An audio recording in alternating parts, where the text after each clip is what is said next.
What's up, everyone, and welcome to ClearTalk. So, in this video, we're going to be addressing political violence in large scale. So, this is coming after the video that where I talked about the details of Charlie Kirk assassination. So,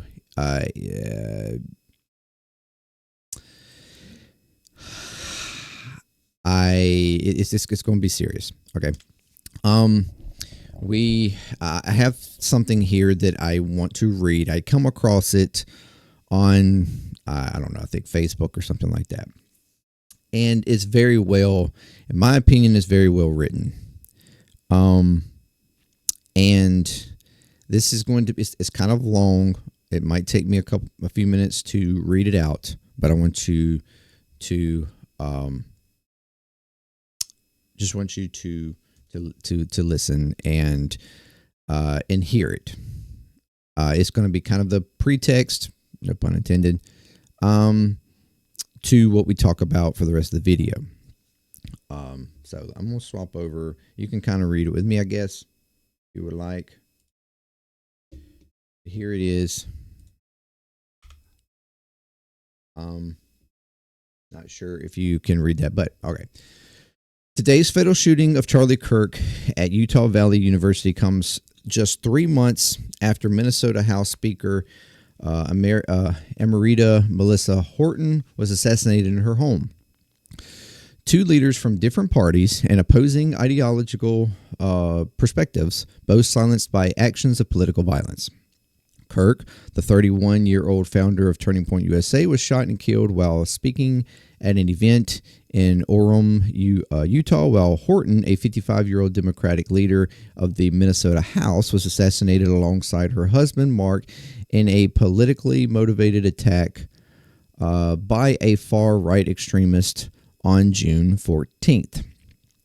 The fatal shootings, and of course, we don't know yet what any kind of affiliations or anything of the shooter to Kirk was. So, but the fatal shootings of Horton and Kirk, a legislative leader and a political activist, are a stark reminder of how dangerous extremism and political animosity can become when left unchecked.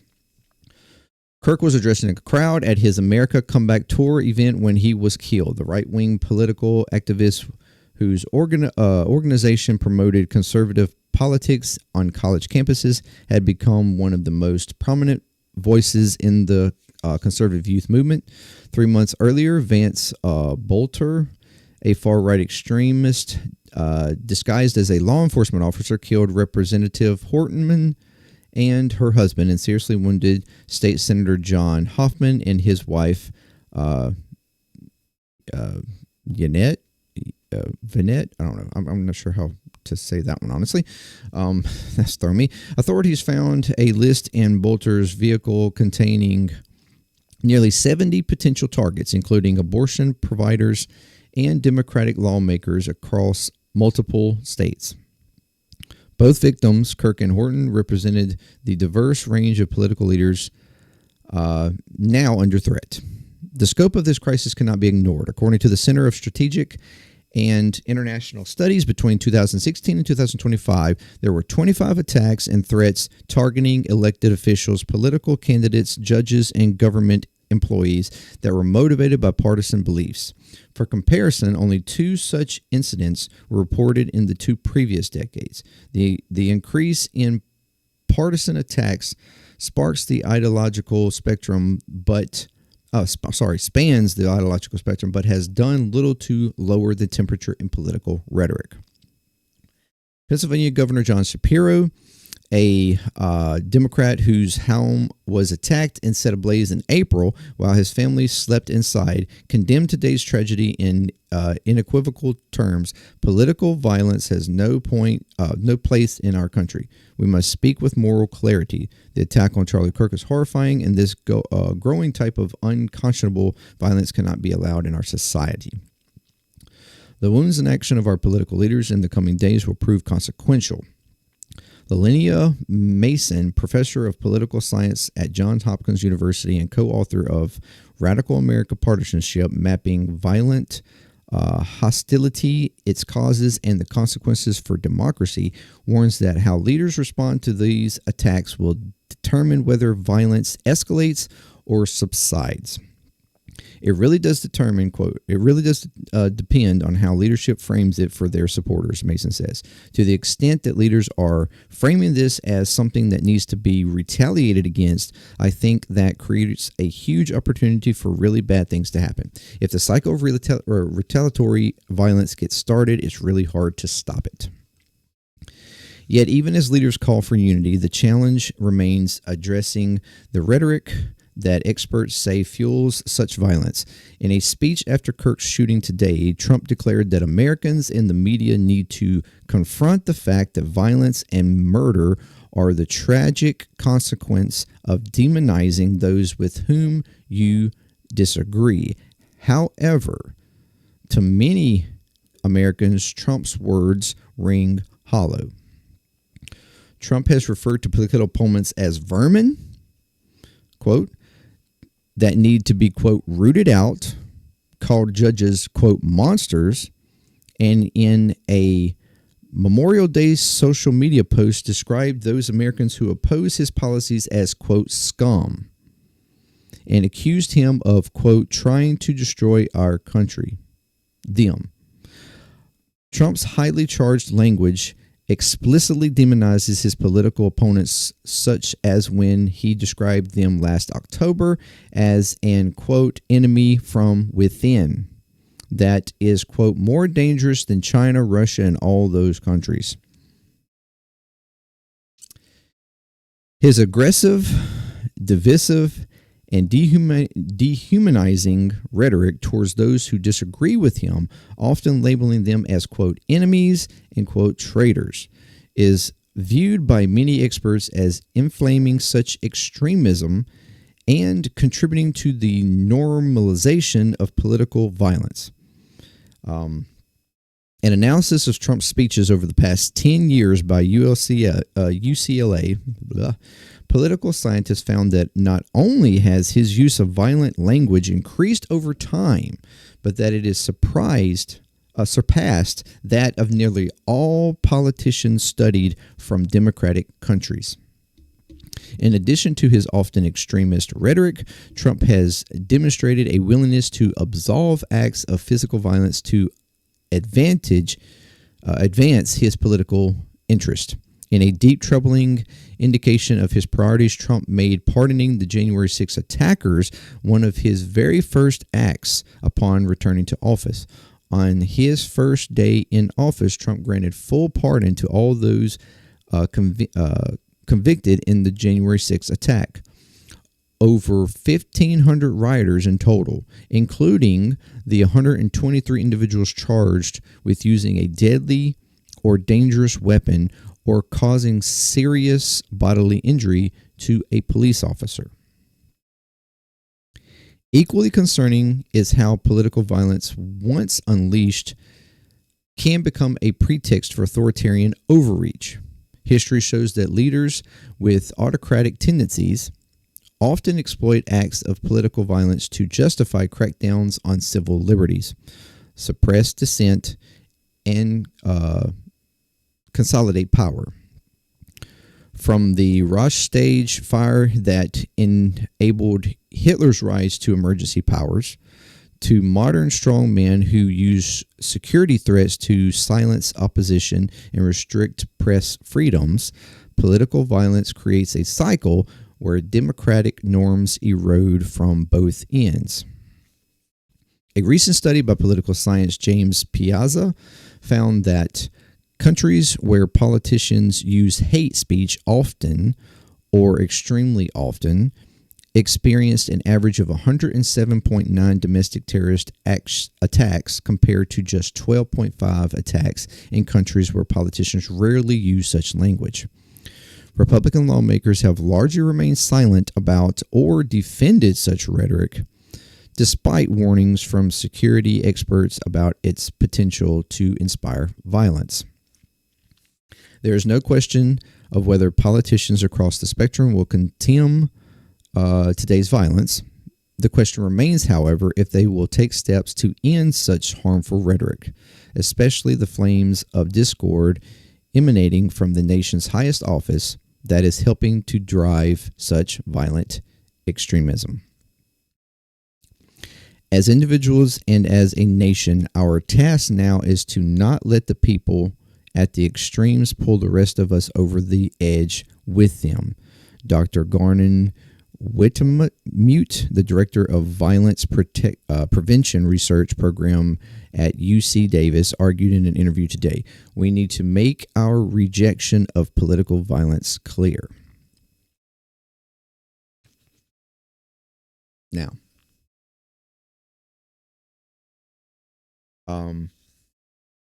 I thought that was very well spoken or written.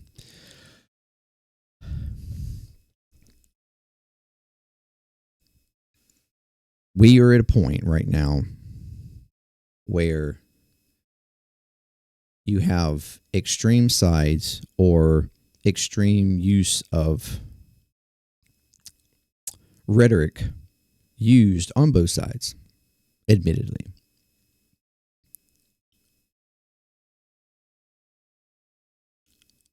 But you have a leadership right now that has overwhelmingly and explicitly attacked his opposition. Rhetorically. Over and over and over and over again. On social media. At rallies. Even in some of his actual,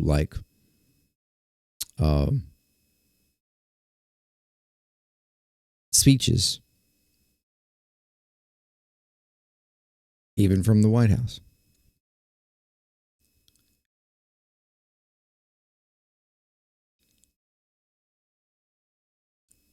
We're talking about a leader who, after his own assassination attempt,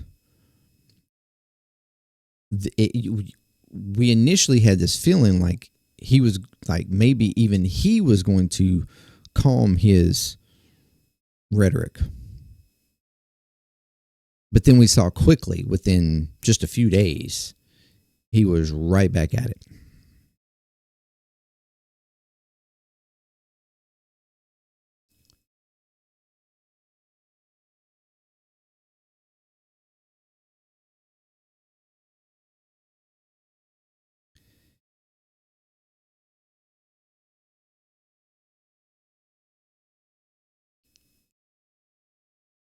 Political violence is clearly becoming a problem. And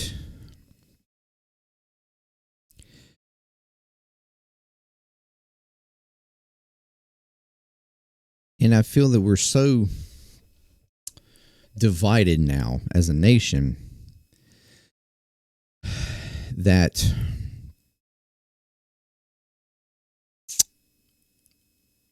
trying to solve this is going to be, well, it's not going to be easy.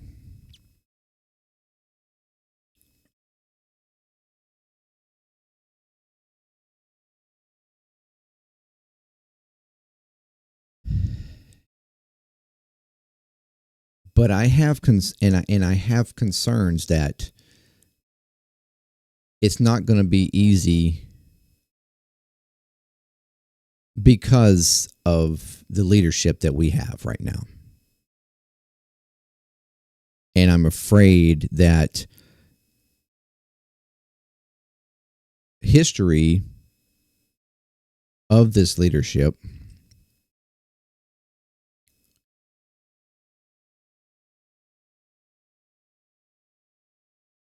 shows that there will be further escalation and incitement.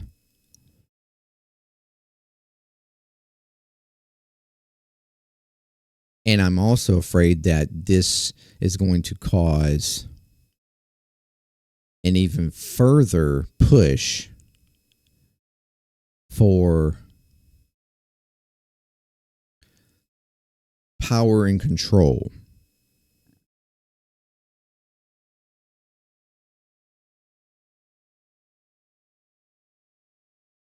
But more in one direction than another.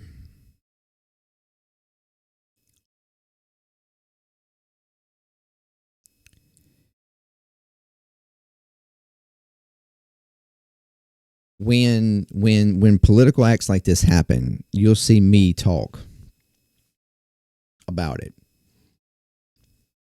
no matter what side it's on.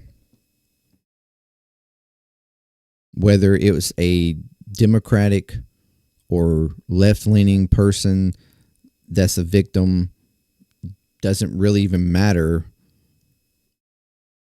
who the suspect was, whether they were right or left or whatever. I condemned the actions. When it was Trump, it didn't matter whether or not it was what side of the spectrum the suspect was. I condemned the actions.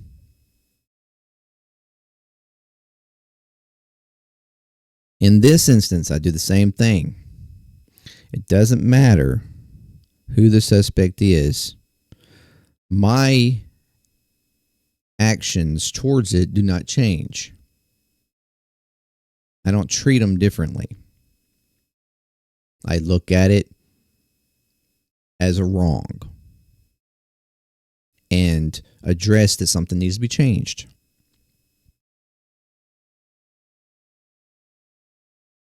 Rhetoric needs to change.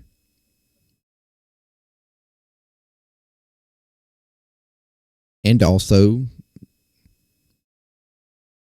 the elephant in the room is the fact that this is once again gun violence.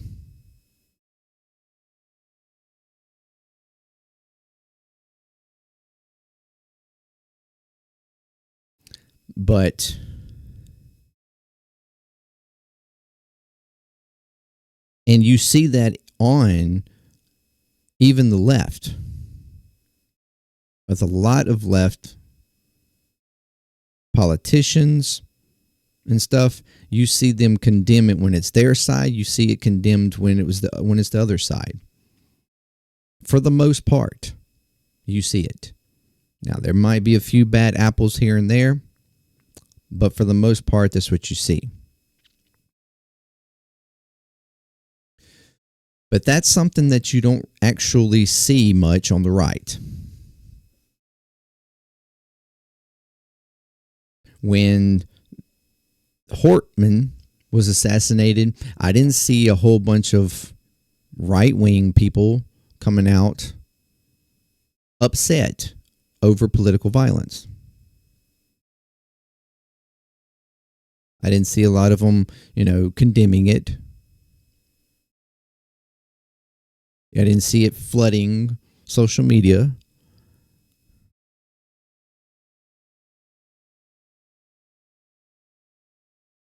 Didn't see flags being pushed at half-mast.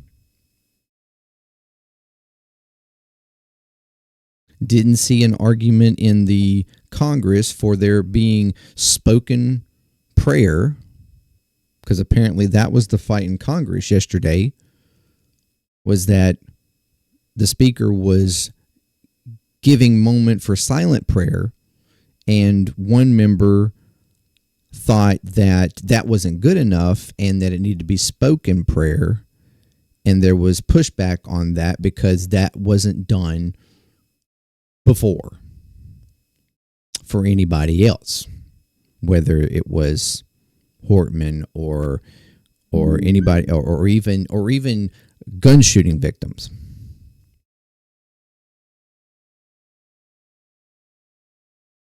School shooting victims, children. It didn't happen.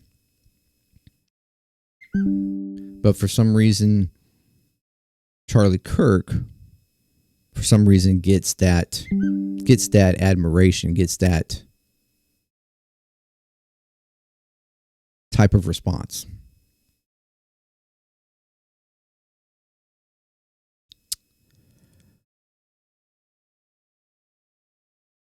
And I see a flood. I mean, social media is going off.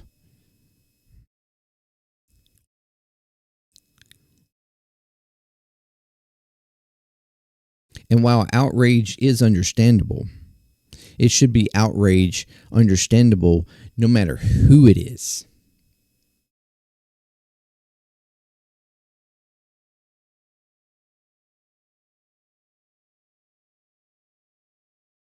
And the interesting thing is we had a school shooting yesterday shortly after this event, or around about the same time, at a Colorado school where I think 3 children were injured, and the shooter afterwards took their own life.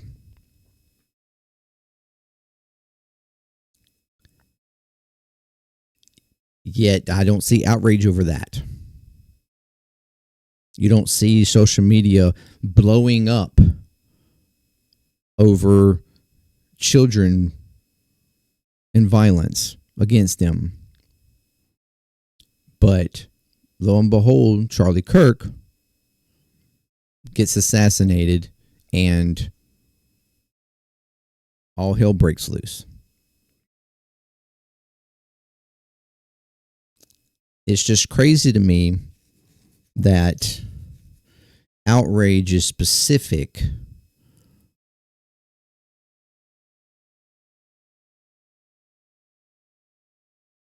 and seems to be more specific for one side more than the other. And it kind of falls back into that sort of selfish kind of personality that I feel falls on the right more often. Not concerned about things until it hits home. And I'm not going any further on that point because that's going to fall into my next video.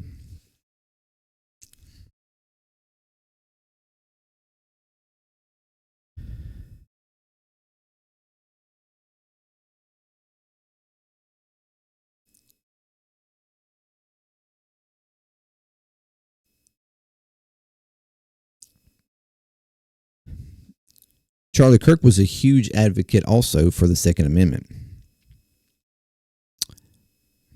That's something that's been brought up as well.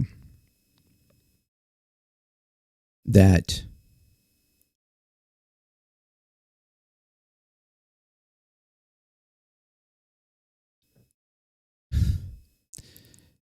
I think it stated something around, and I'm not probably going to get this completely correct, but that there, that some gun violence or some death from gun violence, unfortunately, has to happen or happens, maybe, for us to continue with our protections, our Second Amendment protections, our God-given rights to firearms, which is an odd thing just to wrap your head around.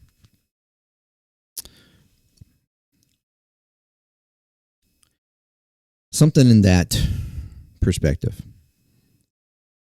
And ironically enough, he winds up himself a victim of gun violence.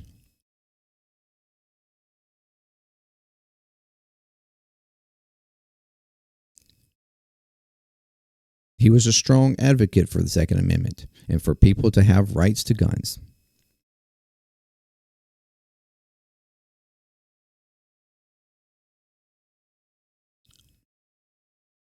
as are a lot of conservatives and right-leaning individuals, as well as left and Democrats, liberals. But if there had been more stringent, the possibility that there could have been more stringent regulations, if we didn't have such ease of access, things like that. I mean, think about it. It could have prevented this. Could it have prevented any number of political violence or mass shootings or suicides or, you name it.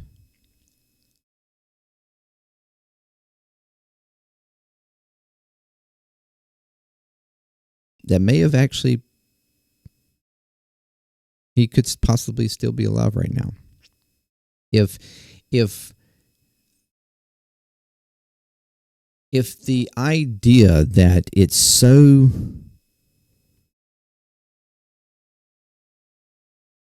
that violence like that gun violence is so just a part of our society because we oftentimes turn a blind eye to its existence. We're often not faced with the reality of what that brings, the reality of our country and the just nonchalant feeling towards the abundance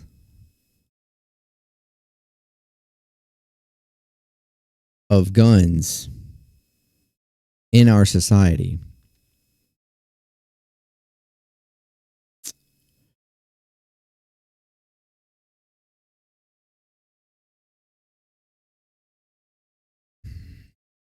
That's the problem.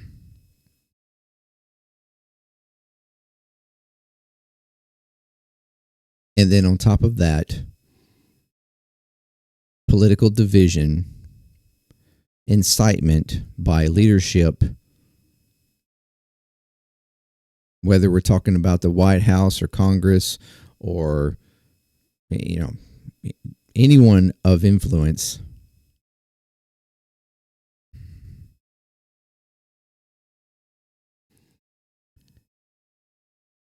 Causes an atmosphere, causes a society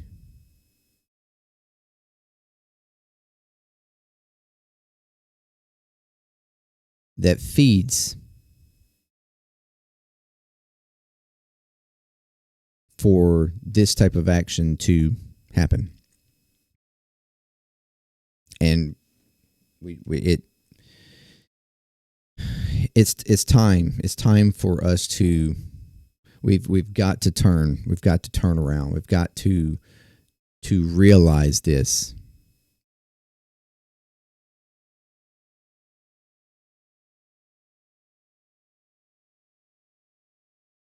We've got to see acts like this and not immediately think, oh, we should, lash out in a violent way as well.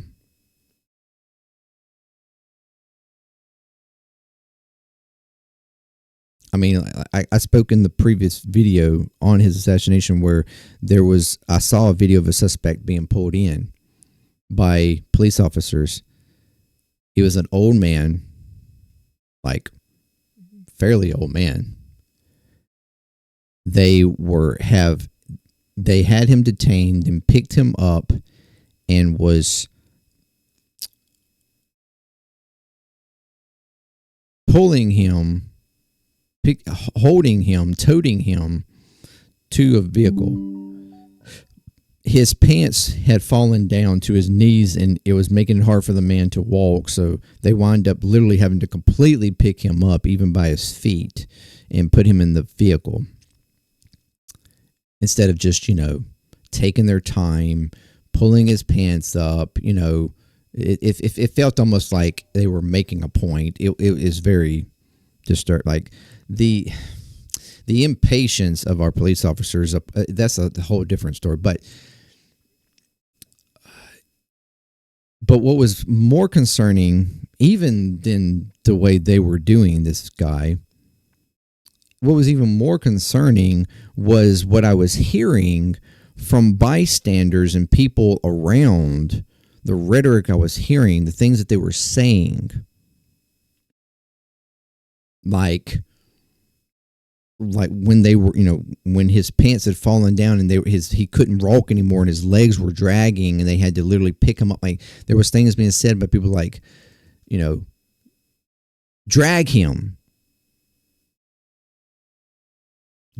by his face. Like there was, amongst other things, there was,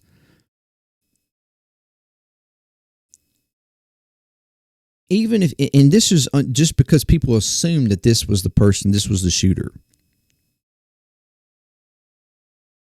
And because they had witnessed or potentially witnessed or just heard about the event or whatever the case was, I don't know, they were then turning around and inciting violence on this person, even without any justification to who this person was or his affiliation or anything else, just under the assumption.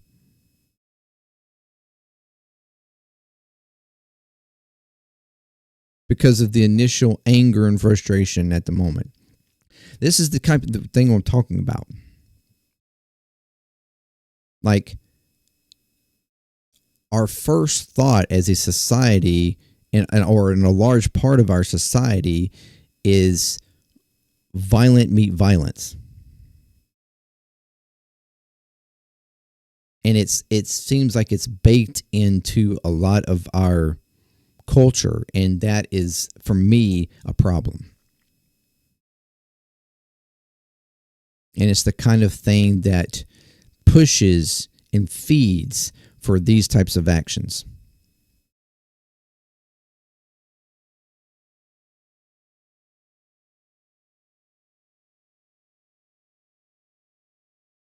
And it's the type of thing that people feel emboldened and okay to even celebrate when it's the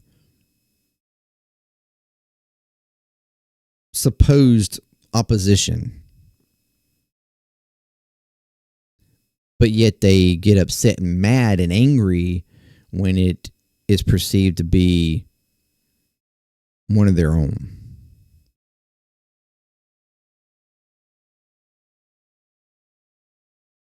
It's ironic.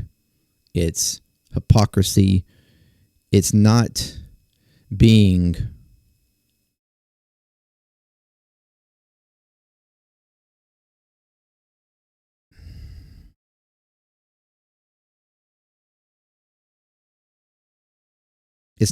good faith in the discussion at large, period.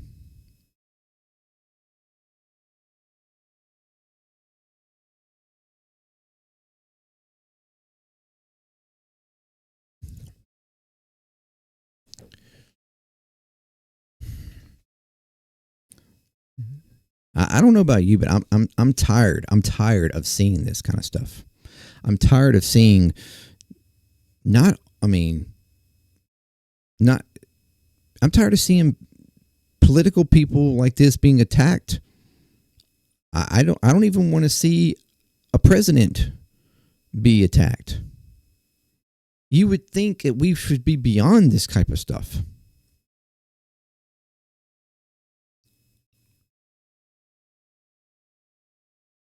But I'm also sick and tired of seeing our children be, victims of this. Family members, mental illness and the depression, anxiety, and things that push people to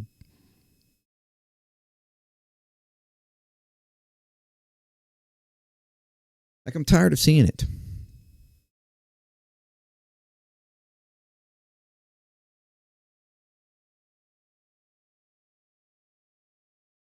But unless we have a full-on, societal zeitgeist, level change in the way we perceive our society, our country, our fellow neighbors, and everything, I don't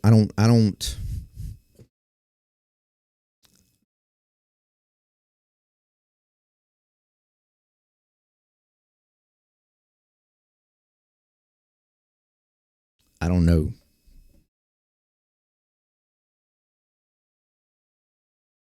how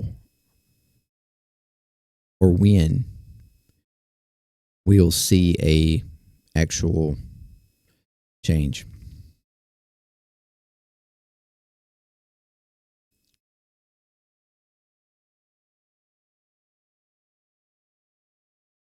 It's the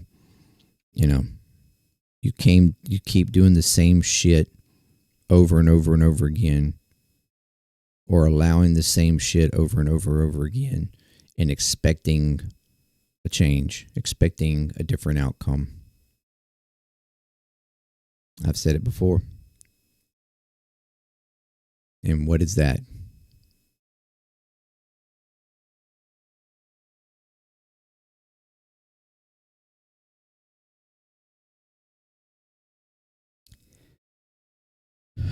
Political violence is not the answer.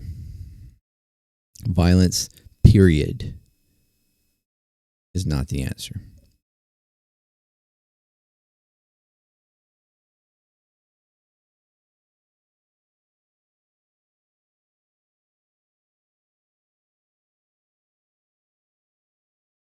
We need to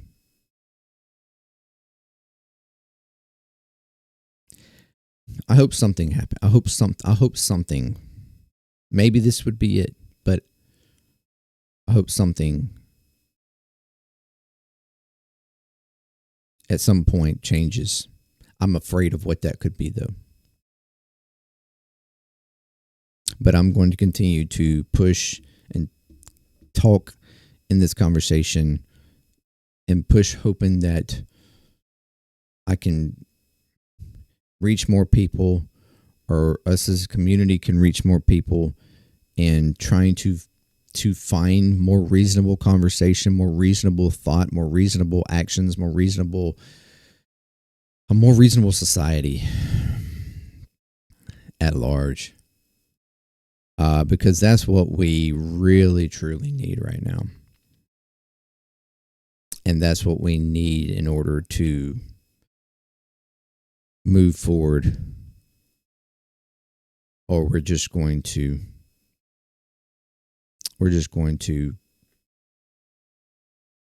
inevitably ruin ourselves from the inside out. Thank you very much for joining me. Let me know what you think. Until next time, peace. Much love. ClearTalk. I'm out.